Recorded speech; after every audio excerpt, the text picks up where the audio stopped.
sa sainteté. L'univers crie sa majesté. Chantons gloire et puissance, force et louange à l'agneau immolé. Bonjour frères et sœurs, merci pour le culte de ce matin. Nous rendons grâce au Seigneur qui nous réunit une fois de plus pour lui offrir l'offrande de notre adoration et surtout pour recevoir encore de nouvelles grâces. Nous allons prier pour lui présenter ce cultes. Seigneur, merci pour notre culte de ce matin, plus précisément pour l'occasion que tu nous offres d'écouter encore la voix de l'Esprit. C'est un privilège pour nous. Plusieurs dans le monde trouvent étrange lorsque nous leur disons que Dieu nous parle. Mais c'est une réalité que nous vivons tous les jours. Et nous bénissons ton nom, Seigneur, pour l'occasion que tu nous donnes, que tu nous offres en ce jour. Seigneur, nous prions que davantage tu nous révèles la puissance, la profondeur du sang de Jésus.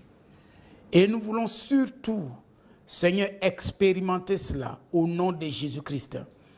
Merci Saint-Esprit pour ce que tu as à nous dire. Reçois toute notre louange et notre reconnaissance au nom de Christ Jésus. Amen.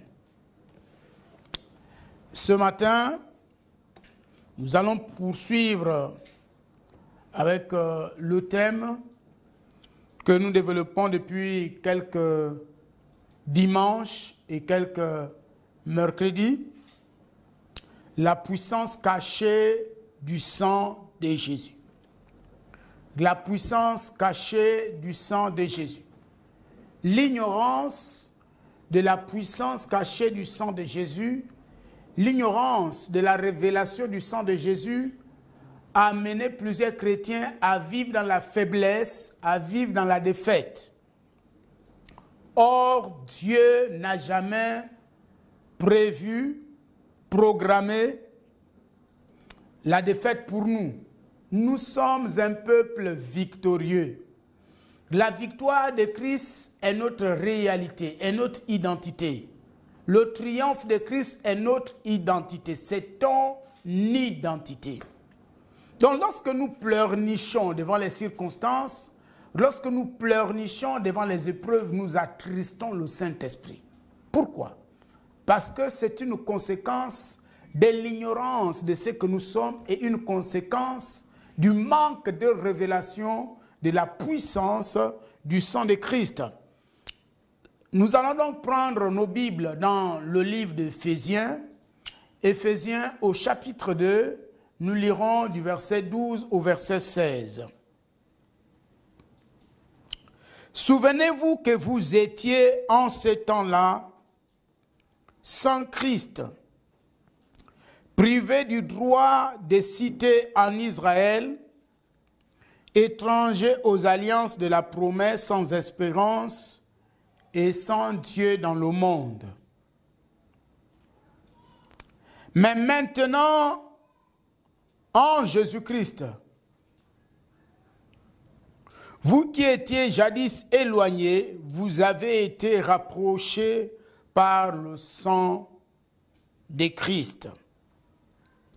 Car il est notre Père, lui qui des deux n'en a fait qu'un et qui a renversé le mur de séparation, l'inimitié.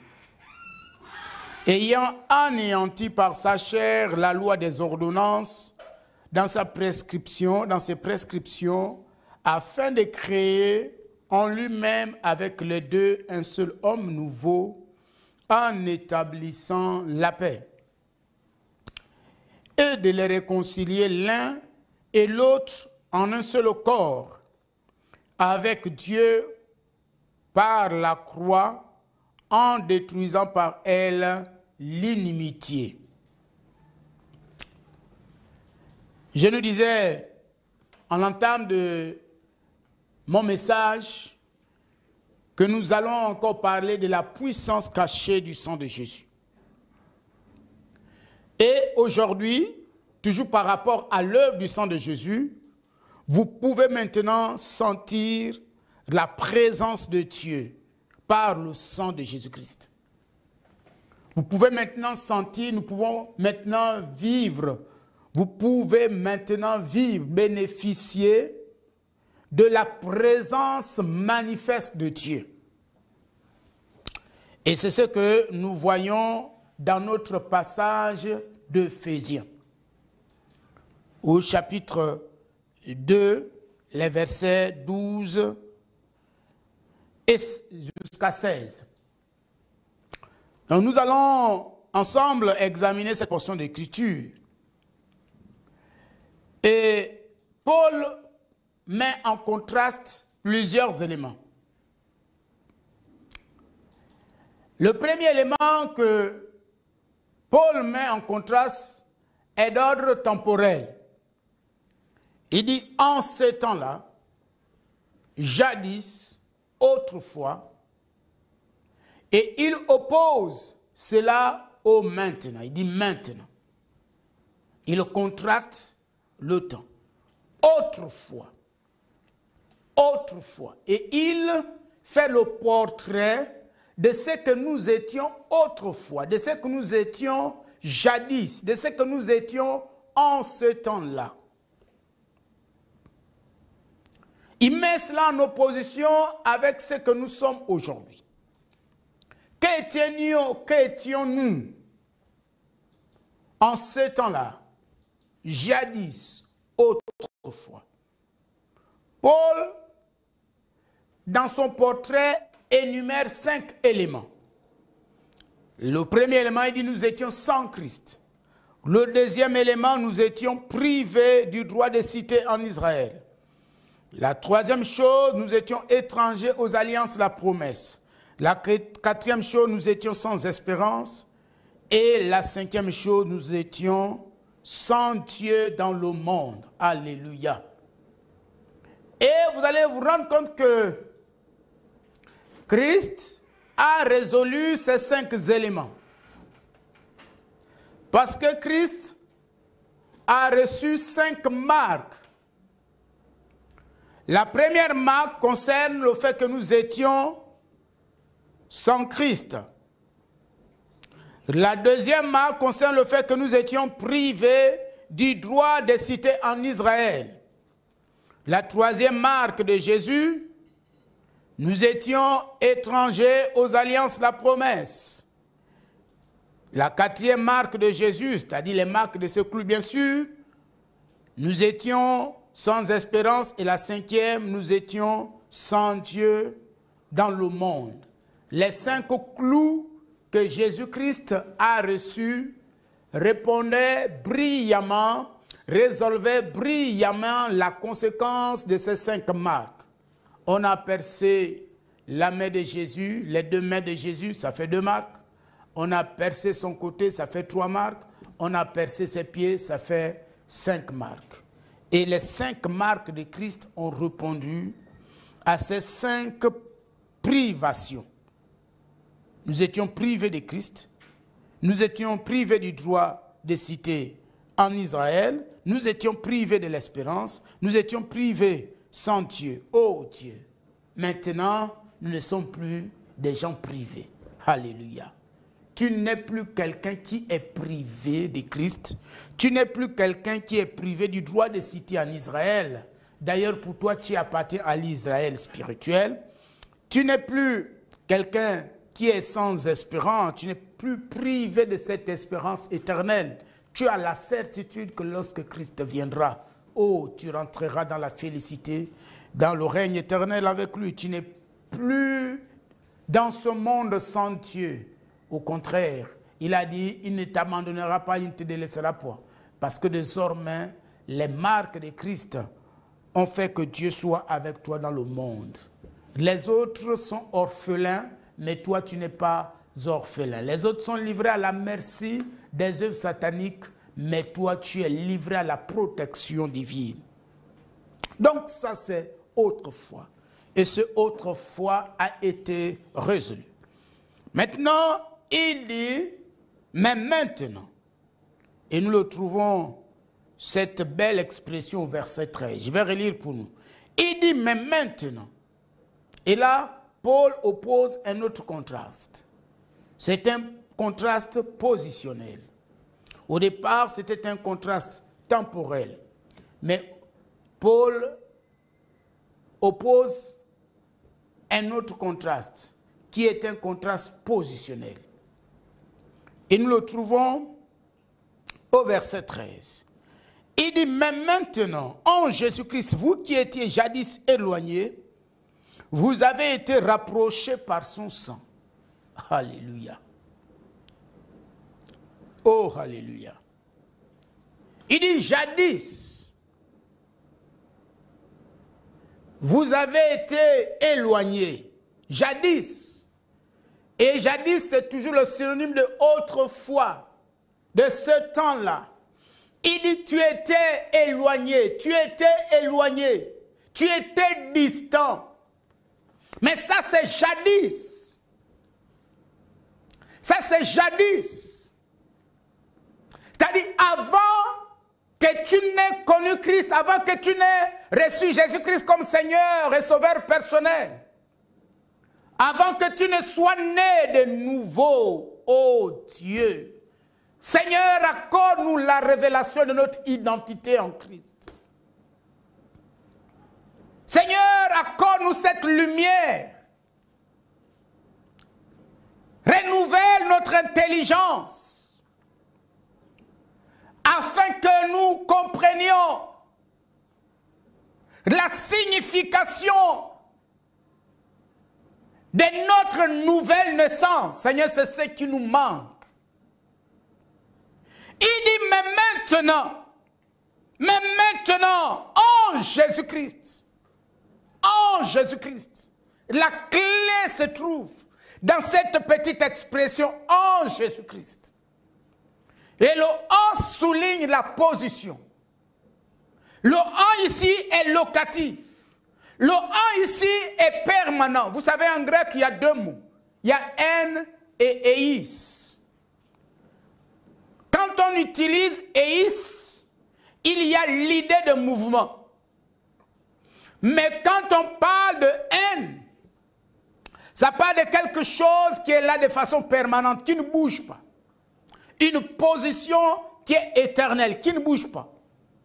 Et ici, expressement, Paul ne parle pas, n'utilise pas le mot eis, comme pour parler de quelque chose qui peut se mouvoir, qui peut changer d'un temps à un autre. Mais il parle de haine. Il utilise haine. Et ce petit mot haine qu'il utilise ici, en grec, il est extrêmement fort. Il est locatif. Et deuxièmement, il parle de quelque chose de permanent qui ne change pas et qui ne changera jamais. Et le haine en Jésus-Christ ici, ce haine-là veut dire que cette position ne dépend pas de toi. Ça ne dépend pas de ce que tu as fait. Parce que la difficulté se situe à ce niveau. Tu penses qu'il faut que tu fasses des choses, que tu fournisses des efforts considérables. Non, il n'est pas question d'effort. Il est question de ce que le Christ a fait pour toi. Il dit, mais maintenant, en Christ. Mais maintenant, en Christ. Mais maintenant, en Christ. Donc, ce que Jésus a fait pour toi. Oh, ma sœur. Puisse le Saint-Esprit illuminer ton esprit. Oh, mon frère qui est là assis, pendant que tu m'écoutes, plus l'Esprit illuminer ton esprit. En Christ. Mais maintenant, en Jésus-Christ, vous qui étiez éloignés, vous qui étiez éloignés, il utilise l'imparfait ici. Vous qui étiez éloignés.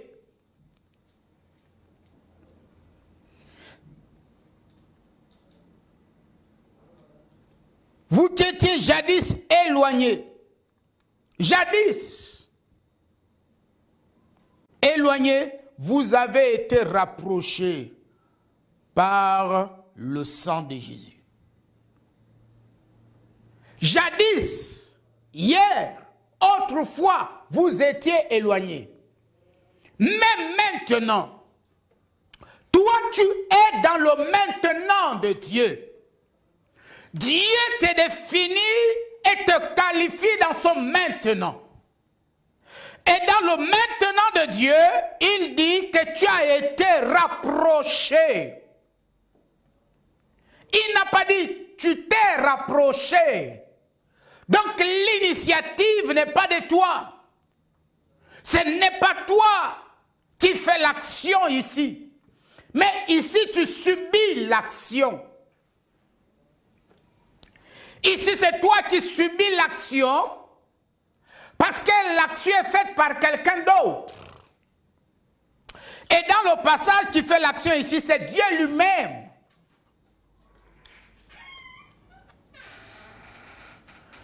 Et si nous revenons spécifiquement à notre passage, on nous désigne de façon claire celui qui fait l'action ici.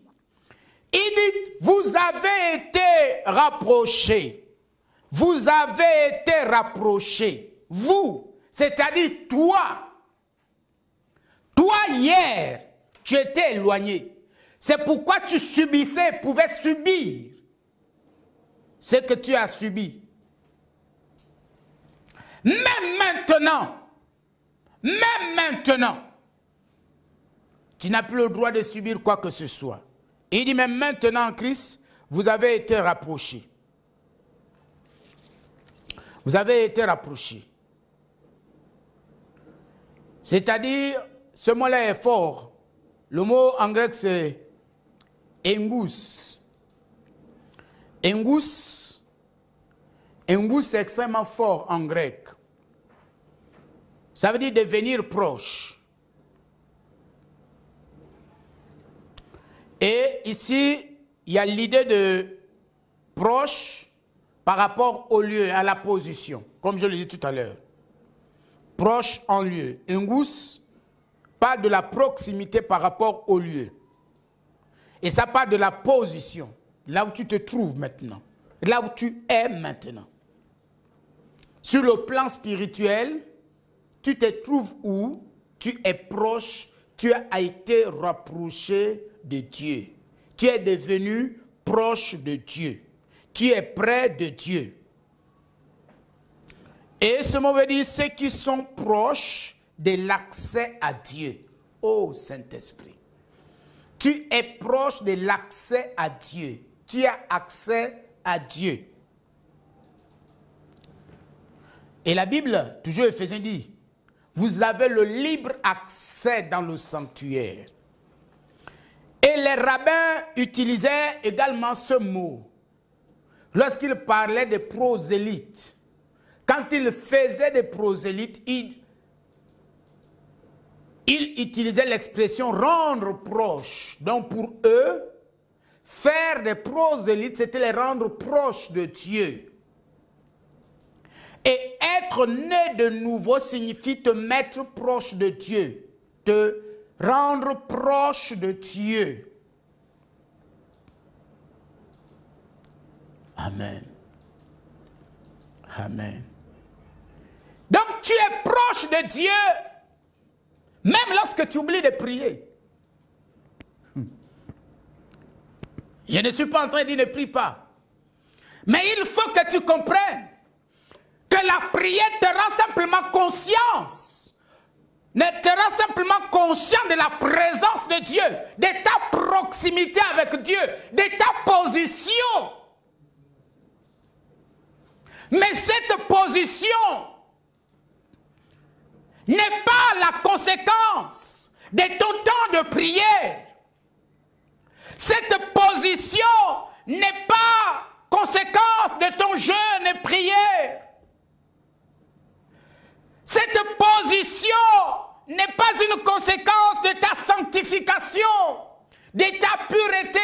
pureté de ton âme, de ton engagement dans ton église, de ton engagement à l'évangélisation, de ton engagement dans le ministère. Toutes ces choses sont extrêmement importantes. Mais ces choses sont des résultats de cette proximité avec Dieu. Qu'est-ce qui t'a rendu proche de la présence de Dieu? C'est le sang de Jésus. C'est le sang de Jésus qui t'a rapproché de Dieu. C'est le sang de Jésus qui a fait l'action de rapprochement entre Dieu et toi. Désormais, Dieu ne te sera plus éloigné. Pas à cause de toi, mais à cause du sang. Vous savez, Dieu a dit à l'Égypte, il va leur dire, quand il a parlé à Moïse, il dit, je verrai le sang et je passerai outre. Donc Dieu n'a pas frappé Israël à cause de la sainteté d'Israël, à cause de la pureté d'Israël. Non, Dieu a épargné Israël parce qu'il a vu la marque du sang de l'agneau sur les linteaux des maisons d'Israël. C'est pourquoi Dieu va leur dire que vous devez mettre le sang sur les linteaux de vos maisons. Et ceux qui n'avaient pas d'agneau devaient aller se cacher, se mettre dans la maison de ceux qui en avaient. Pourquoi? Parce que la seule chose qui les épargnait, c'est la présence du sang de Jésus. Donc la seule chose qui te rapproche de Dieu, qui t'a rendu proche de Dieu, qui a changé ta position spirituelle, tu n'es plus éloigné de Dieu. Tu n'es plus éloigné de Dieu, tu es proche de Dieu. J'ai entendu plusieurs chrétiens dire que vraiment, je ne ressens plus la présence de Dieu. Avant, vraiment, je sentais la présence de Dieu. Mais là, je ne la ressens plus. Sache que ta position spirituelle n'a pas changé, mais c'est toi qui as changé. Dieu est toujours proche de toi à cause du sang de Jésus qui t'a rapproché de lui. Mais simplement que les activités spirituelles qui te permettent de devenir conscient de la présence de Dieu, notamment la méditation de la parole, l'attachement à la parole de Dieu, l'intimité avec la parole de Dieu, la communion avec le Saint-Esprit par la prière, la marche dans l'obéissance et la sanctification a pris un coup dans ta vie. C'est pourquoi évidemment et conséquemment, tu as l'impression que Dieu n'est pas là. Mais en réalité, le sang t'a rendu proche de lui. Et c'est une position éternelle. Ça veut dire que ça ne pourra jamais changer. C'est trop fort. Cette position de proximité que tu as avec Dieu ne pourra jamais changer. Parce que c'est le sang de Christ, c'est le sacrifice de Jésus. C'est le goût, ce sont les gouttes du sang de Jésus qui ont brisé l'inimitié et qui t'a rendu proche de Dieu. Un jour, une dame m'a appelé, il était 24 heures. C'était en 2003-2004 par là. Elle m'appelle, elle dit, pasteur, je ne ressens plus la présence de Dieu. Le Saint-Esprit m'a abandonné, le Seigneur m'a abandonné. J'ai dit, ah bon? Elle dit, oui, mais je prie vraiment, je ne ressens rien. Vraiment, je prie, vraiment, je ne ressens plus la présence du Seigneur. Pasteur, priez pour moi. Et j'ai posé la question à la sœur, est-ce que tu as péché? Elle m'a dit non, pasteur, je n'ai pas péché, mais seulement depuis que je suis en train de prier là, vraiment, je ne ressens rien. Oui, plusieurs chrétiens ont réduit la réalité de la présence de Dieu, de la proximité avec Dieu, à ce qu'ils ressentent dans leur chair. ce qu'ils ressentent dans leurs émotions. Or, les émotions sont des réactions chimiques qui changent au gré des circonstances, au gré des événements, au gré du stress ou de la fatigue. Donc, à un moment, ça peut te rendre insensible. Mais le fait que tu aies l'impression que Dieu n'est pas là ne veut pas dire qu'il n'est pas là. Il est toujours là. Parce que le sang de Jésus t'a rapproché de lui. Donc, penser que Dieu t'a abandonné, il ne peut jamais t'abandonner. Le sang de Jésus a brisé l'inimitié. Alors, la dernière chose,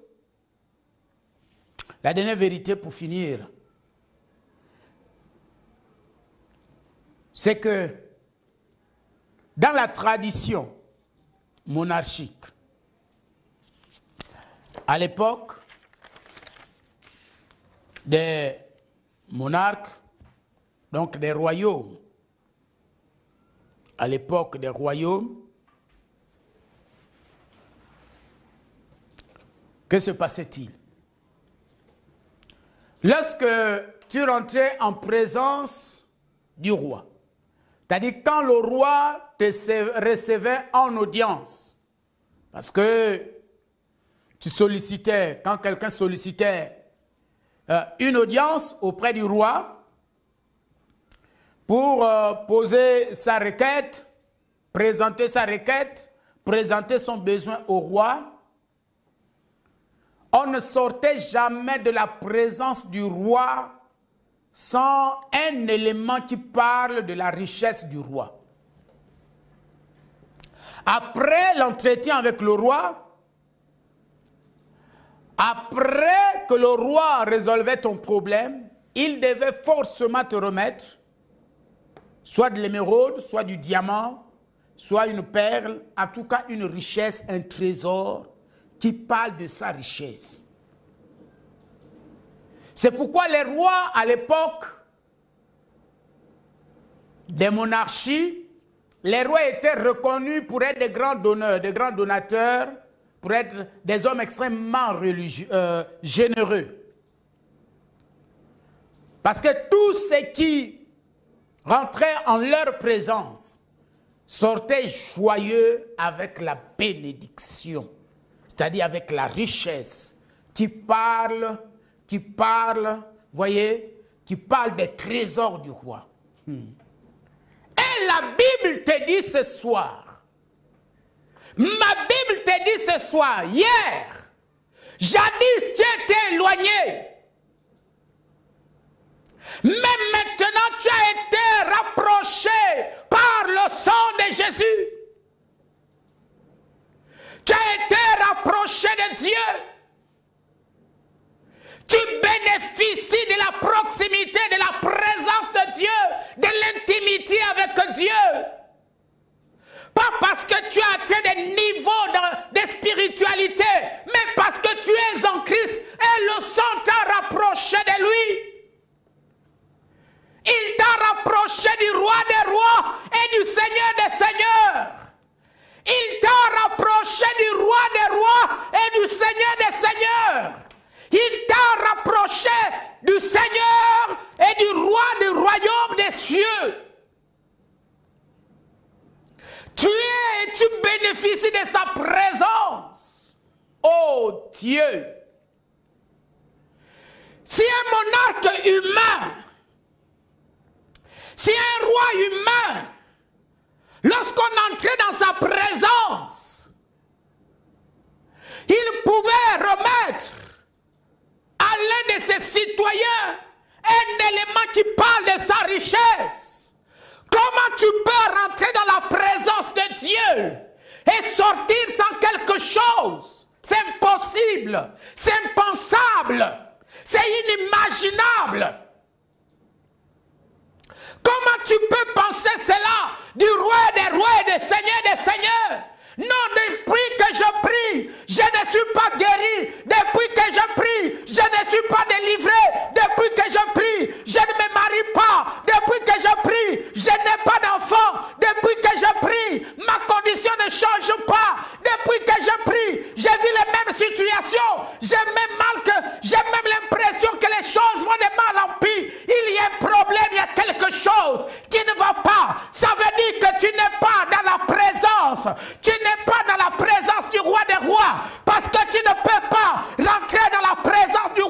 toi par le sang de Jésus, par le sang de Jésus, par le sang de Jésus, par le sang de Jésus, par le sang de Jésus, par le sang de Jésus. Rico sondo de barrica cabase, rico de basinda de baroba bachica rabase.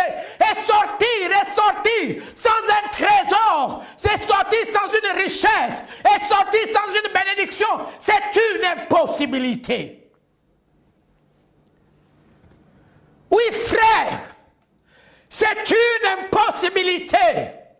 C'est une impossibilité. C'est un scénario inimaginable, c'est impossible. Si jusque-là, tu n'as jamais reçu, pose-toi la question, est-ce que tu es conscient de la proximité? Tu n'as pas besoin de prier pour être proche du Seigneur. Tu l'es déjà par le sang de Jésus.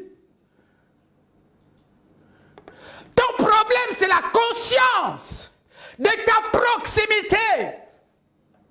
C'est la conscience de la présence manifeste de Dieu. Que toi, tu es.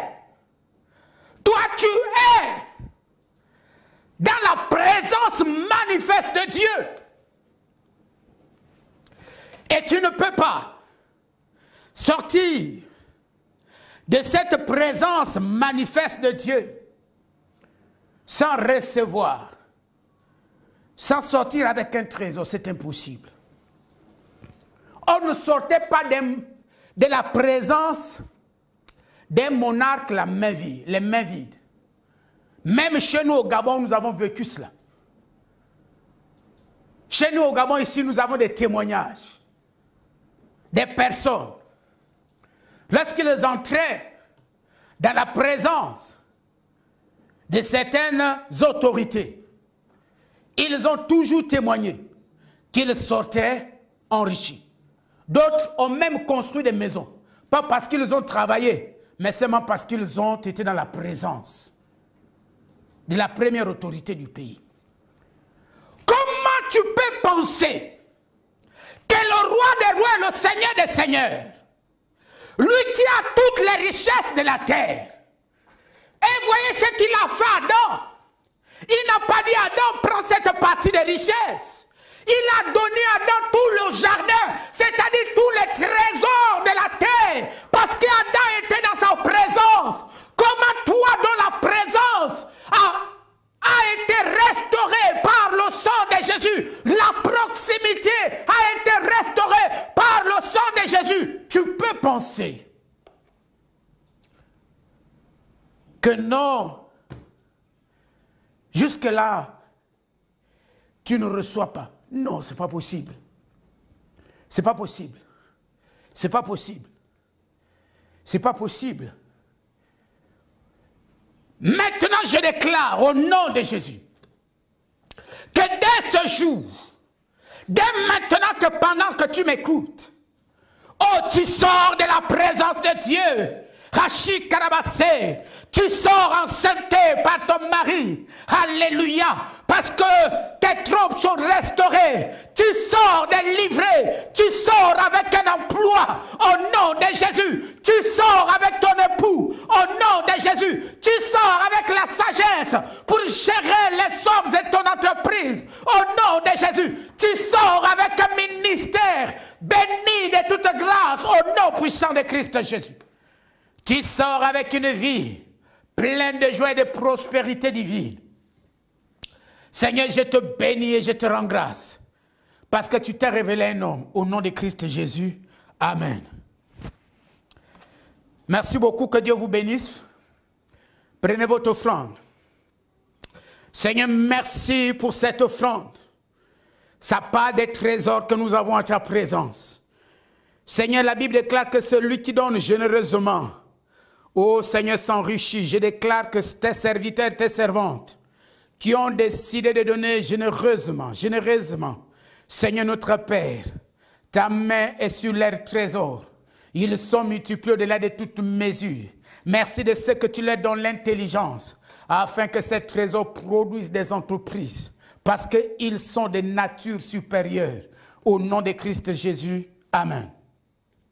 Merci. Nous allons passer au repas du Seigneur.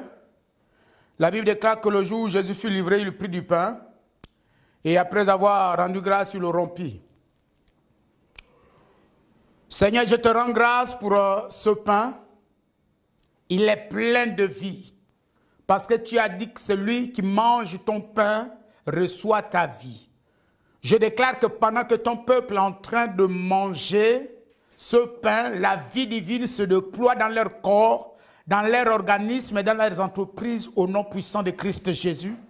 Et je commande la guérison de ceux qui sont malades au nom de Jésus. Mangeons ensemble le pain.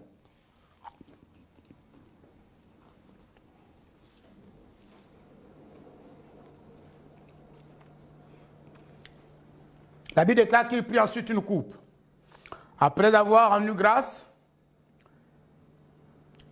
il a donné à ses disciples en disant que ceci est mon sang, le sang de la nouvelle alliance. Je déclare que pendant que tu prends cette coupe, qui est le sang de Jésus, que la puissance de ce sang, de cette coupe, qui représente le sang de Jésus, qui est le sang de Jésus, active le sang de Christ qui est en toi, afin que là où tu étais souffrant, que tu sois restauré. Là où tu avais un combat, je déclare que la puissance du sang que tu consommes maintenant, oh alléluia, rabassé, te fasse expérimenter la victoire en Christ au nom puissant de Christ Jésus. Maintenant, nous pouvons prendre le sang de Jésus.